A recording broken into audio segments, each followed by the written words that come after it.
Two Apple CarPlay portable head units back to back. They take 10 seconds to set up. This has an average of 4.9 stars on Amazon when it comes to reviews. This has a 4.1, very both similar specifications. So this is gonna be interesting because this is $200 more expensive than this one, but I don't know if it's gonna be worth spending the extra money on this one. But there is one thing about this one that is a really cool feature that might be worth it in the long haul. The main things I'm concerned about here is screen quality, audio quality. How do these stack up? What is it like to live with? Let's get you to spend your money right, because these are awesome devices that could be useful for a ton of folks out there. If you like these portable options, links in the description. Let's get into it and put these head to head and really find out, is it worth $200 extra? I have some notable things to mention versus the last video. The budget option is available with the link in the description. The last one for the budget option is no longer on Amazon, and this is something similar. I found that's a little nicer around the same price. This is actually a more appealing high-end one to me than last time for my own personal reasons that we'll get into. So stick around, let's compare these. I have everything linked in the description, and on the more expensive side, you can use my code, save some money on their site. CarPlay, that is. It's cheaper to go straight to them than Amazon, but if you prefer to buy on Amazon, I have that link down in the description for both of these, of course. So however you want to purchase, they're down below. Devices aside, in the last video, there were some notable comments. One that was lighthearted, I liked, was something along the lines of, I use Apple CarPlay every single day, but I claim not to understand the hype. Hey, I'm right there with you. I use it every day. I like to just plug in directions, but I'm not even, when I know where I'm going. It's just nice to know the ETA, possible change of traffic if there's an accident. It's great. So I hear you. The other thing is that the budget option is no longer around. So that's why we have this video. And this device actually seems nicer and still on the same price, like I mentioned in the beginning. These are portable devices, so they're great for leased vehicles, rental vehicles. Maybe you want to hook up your grandma. Have you ever used Apple CarPlay? No. What? This is rad. So this is literally your iPhone, but up here. Huh. So click those dots right there. These are your apps. So those are like your phone apps, but up here. Go ahead and hit search. You can keyboard or tell Siri. Oh, is this tell Siri? Yeah. Where would you like to go? Jimmy John's. Does that one sound good? Yes. So check it out. Now you know where you're going. Starting route to Jimmy John's. Maybe you have a Mini Cooper like my mother who doesn't have Apple CarPlay, and they want a solution because they are looking at their phone a lot and they would rather have a display that has wireless Apple CarPlay or Android Auto. These things are rad and so useful because you can set them up in like 10 seconds. Right out of the gate, you need to know both of these devices have mirror link. So you can watch YouTube, Netflix, any streaming service, mirror the screen on your iPhone. Great for road trips. The example I used last time that I won't get over is, imagine you rent a U-Haul and moved across the country. You throw one of these bad boys up there, you can watch some movies, you can watch some video podcasts, you can see your directions better. Couple $100 investment for like 12 plus hours of entertainment and less strain on your eyes all day long. It's time to unbox these. The specifications are so similar with these two units for a $200 price difference. So we're gonna save the budget option for the end. Let's unbox the expensive, I would like to call daily driver investment option.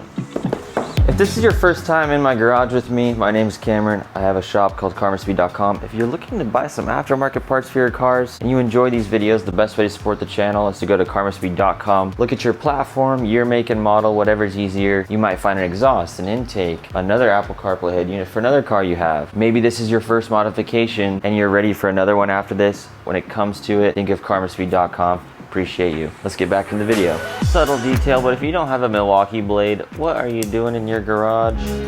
So this model is the 701 Pro.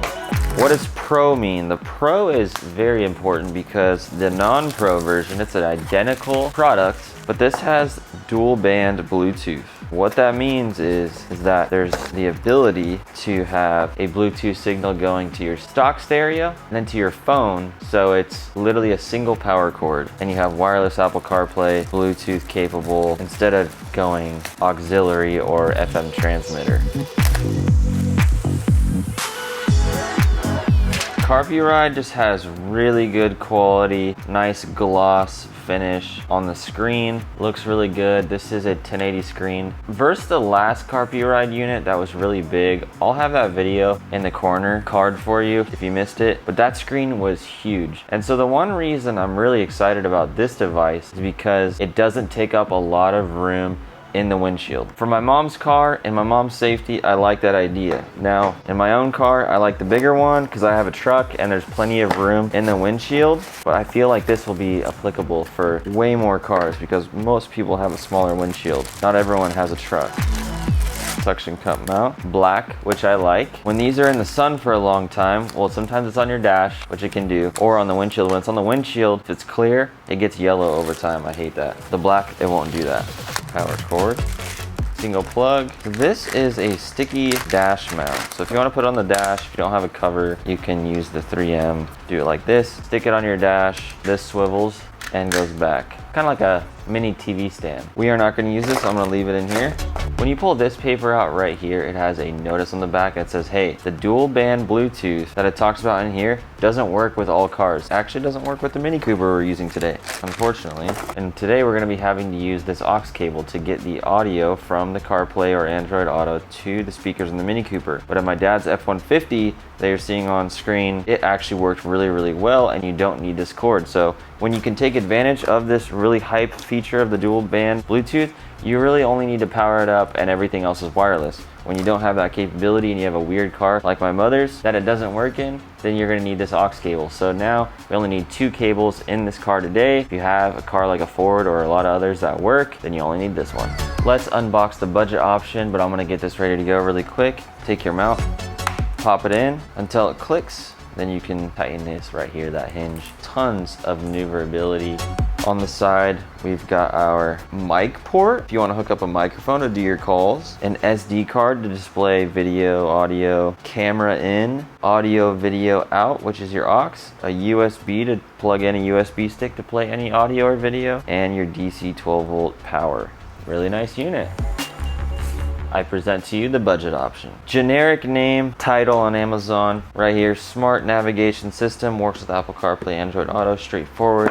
Touchscreen, Bluetooth, FM transmitting, USB, phone link, IPS display, maps, voice control, SWC, controller maybe? Backup camera. Reminds me of an Apple box. Owner's manual. This is not bad. This is really nice packaging for the price. So here's the unit. We're just gonna get straight to it.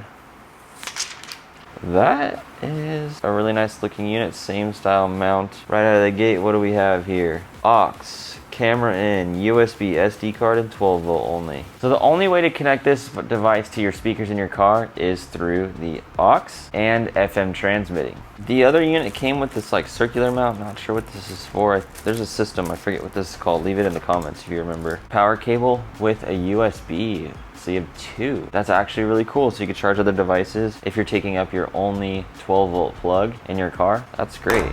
The daily driver investment option does not have that. And looky here, an identical mount with a black suction cup that is like a sticky on it. Wow, looks like it's scratched a little bit. Get what you pay for, I guess. Aux, a little cable organizer. Interesting. And this one has a hood, so let's put it on. Obviously this is optional. That really clips in, wow. That's a nice feel. Now it has a little hood, so there's a little less glare when you have the sun coming in at certain angles. Buttons, volume, little menu button. You have your mic on the front right here, little hole. See it there now. I don't know, this budget option seems pretty good, but is the longevity good is the question. What about the screen quality?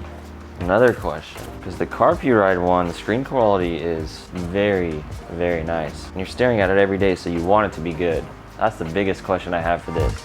Let me save you from my fingerprints. Let's get this device ready. Same thing, same style mount. Doesn't clip in quite as aggressive.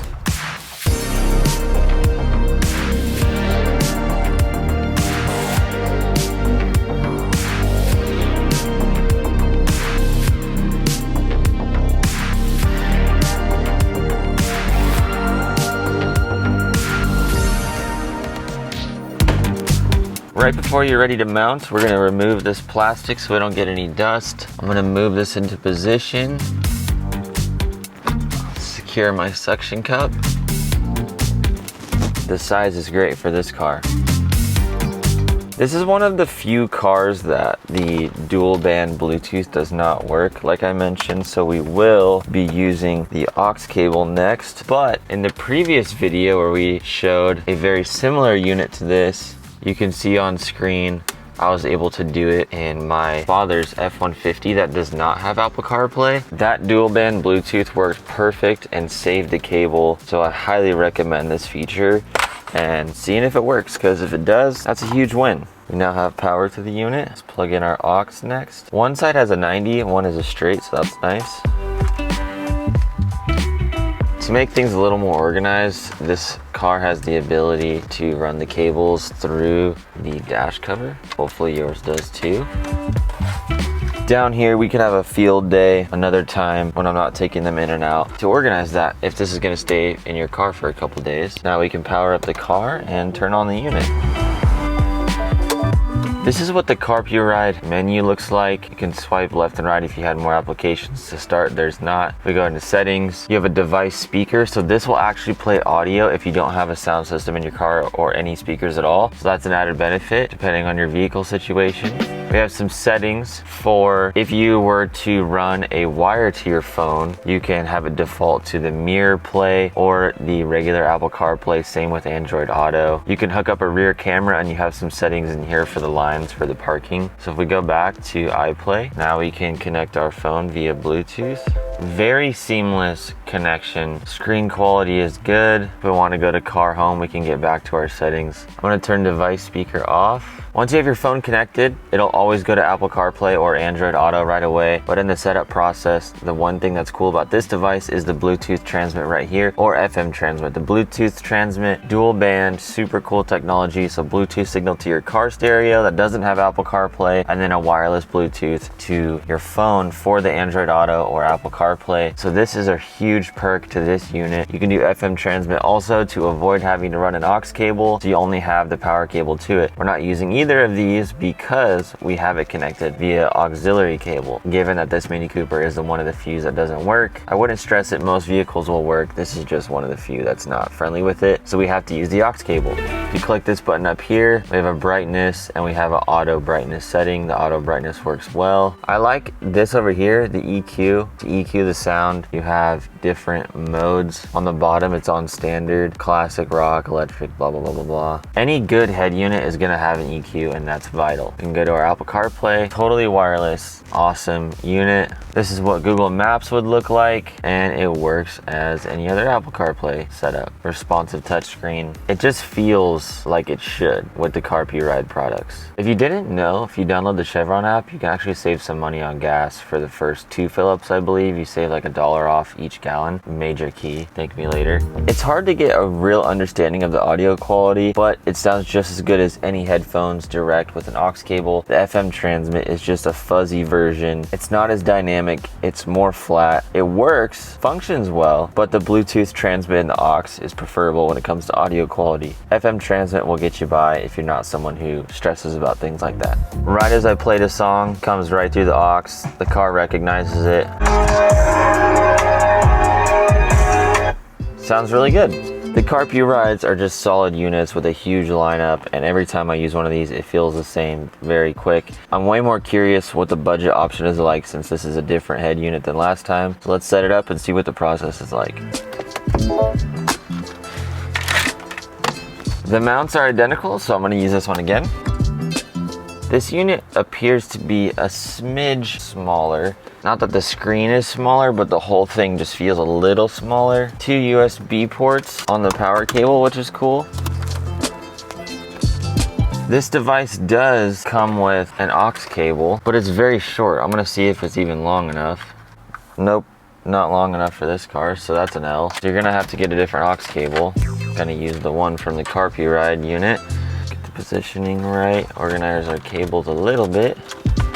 Oh, little car on screen. Functional menu so far. Let's test the responsiveness. Already off to a bad start.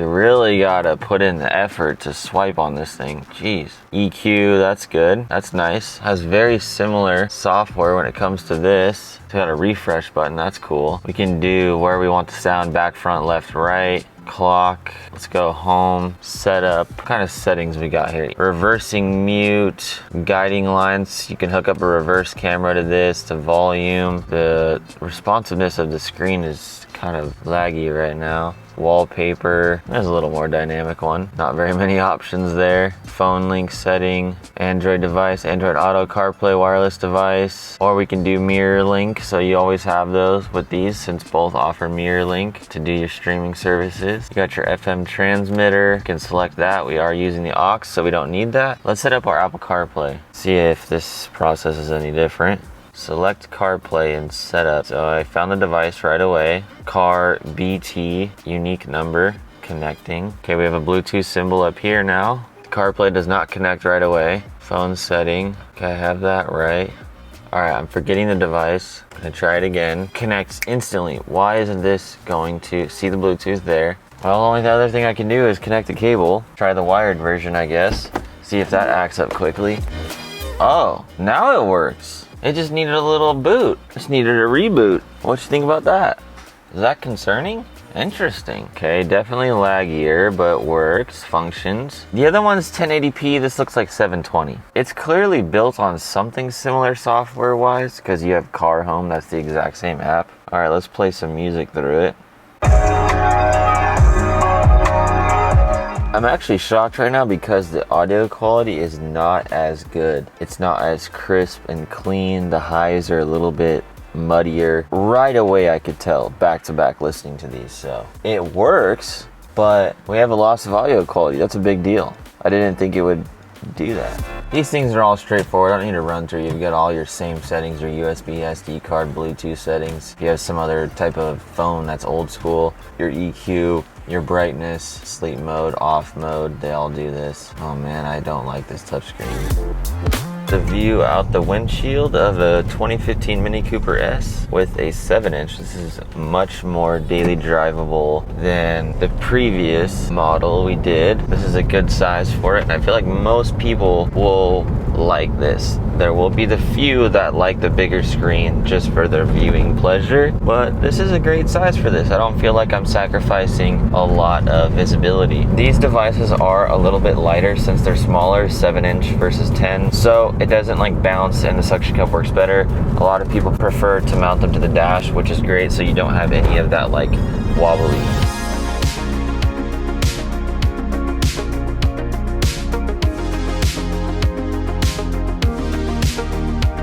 Just swapped out the budget option for the daily driver investment option. The screen quality is drastically better right away. This thing feels like home, much more of a reflection to your actual phone screen. Right away when I plugged the power into it, my phone connected like instantly.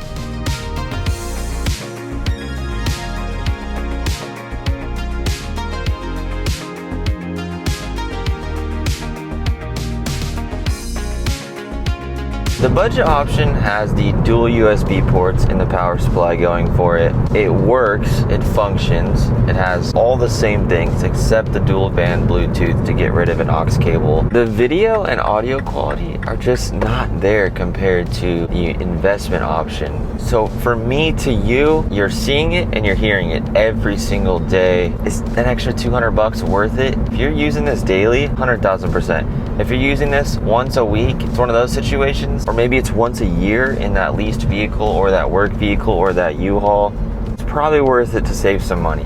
But for my daily drivers out there, I 100% believe that extra money spent when you're seeing and hearing it every single day, the touchscreen's more responsive too on top of it. You will be so happy with the CarPlay device. I have a discount code down in the description. I have an Amazon link for the budget option as well in the description. Everything you need is there, and if you missed the bigger CarPlay device, that thing is crazy. Some of you might be wanting a 10-inch display in your car. So I'll see you over there and go check it out.